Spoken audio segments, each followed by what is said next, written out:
Hello everyone, I am Shobha, working at TGT English in KV Kishtwar.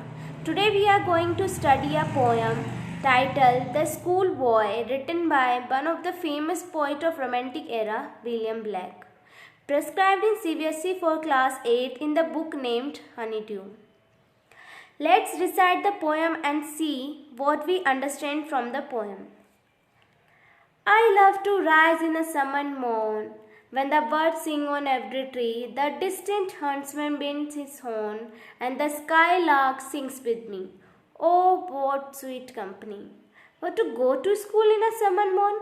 Oh, it drives all joy away, under a cruel eye outworn, the little ones spend the day in shame and dismay.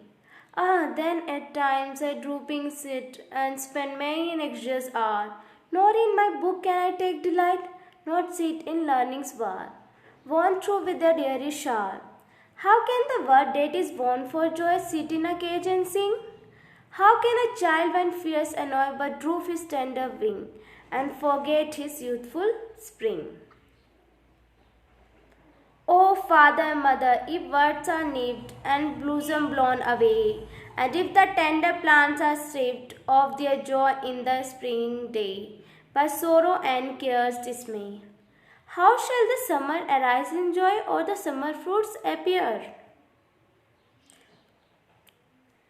Now, after reading, we can see that the speaker of the poem is a young boy who hates going to school and desires to be like the words. For him, the school is just like a prison which does not allow him to flourish his creativity. So, without any further delay, let's move into the poem. Now, I'll give you stanza-wise explanation of the poem. I love to rise in a summer morn when the birds sing on every tree. The distant huntsman bends his horn and the skylark sings with me. Oh, what sweet company! The speaker in this poem is a young boy who is joyful and likes to awake in the fresh and delightful summer morning.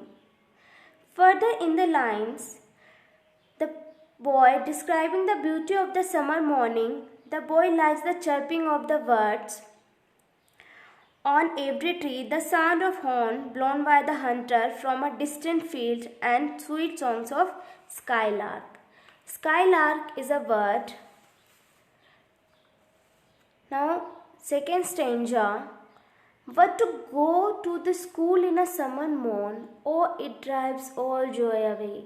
Under a cruel eye outworn, the little ones spend the day in shame and dismay. It is a matter of utmost disappointment for the speaker to attend the school in such a sweet summer morning, where actually he wishes to enjoy the delight of summer. Under a cruel eye outworn. He is tired and even puzzled under a strict supervision of his teacher. The phrase outworn refers to the eyes of the teacher that actually tires the boy. Instead of enjoying the pleasure of summer, the child has to compulsory attend the school where he spent his day in boredom and sadness. Stanza 3. Oh, then at times I drooping sit and spend many an anxious hour. Nor in my book can I take delight, nor sit in learning's bar, borne through with a dreary shower. Here, the child expresses his tiredness. He sits unwillingly in the sea of boredom. He spends his hour at school in great unease and anxiety. Nor in our book can I take delight. He takes no delight in the lessons. There was nothing refreshing about going to school and learning something new because everything was taught in an extremely dull way.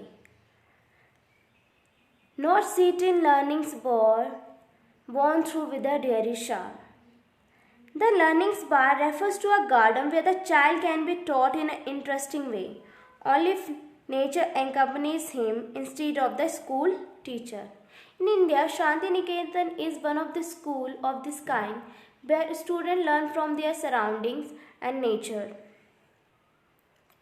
Stanza 4. How can the bird that is born for joy sit in a cage and sing? How can a child when fears annoy but drove his tender wing and forget his youthful spring? Again, the poet compares a child with a bird. According to his view, a bird which is born cheerful and fun-loving can never sing sweet songs if caged. Similarly, a young child in his childhood is learning to spread his wings or becoming conscious of the world around him. The constant fear or threat of someone could ruin his childhood. Just like a caged bird, he would neither know how to be happy nor how to sing. Stanza 5. O father, mother, if birds are nipped and blossom blown away, and if the tender plants are stripped of their joy in the springing day, by sorrow and care dismay, how shall the summer arise in joy or the summer fruits appear? In this stanza, the boy addresses his parents.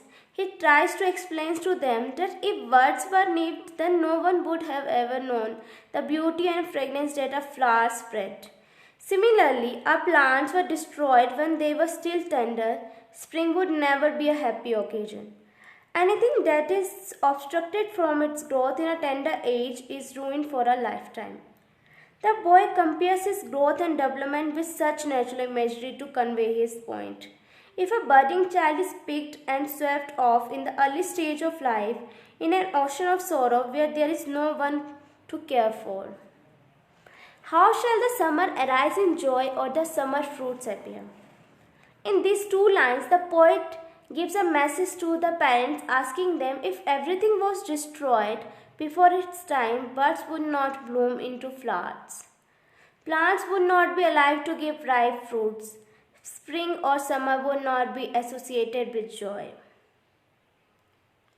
So the gist of the poem is, just like elements in our natural surroundings require the right atmosphere for growth and development, then they become a thing of beauty, delivering something sweet and pleasant. Similarly, a child requires the right kind of mixture of love, care, affection, and freedom to become a pleasant and soothing person. Teachers and parents should require the child to flourish his creativity because every child is a unique personality. Thank you.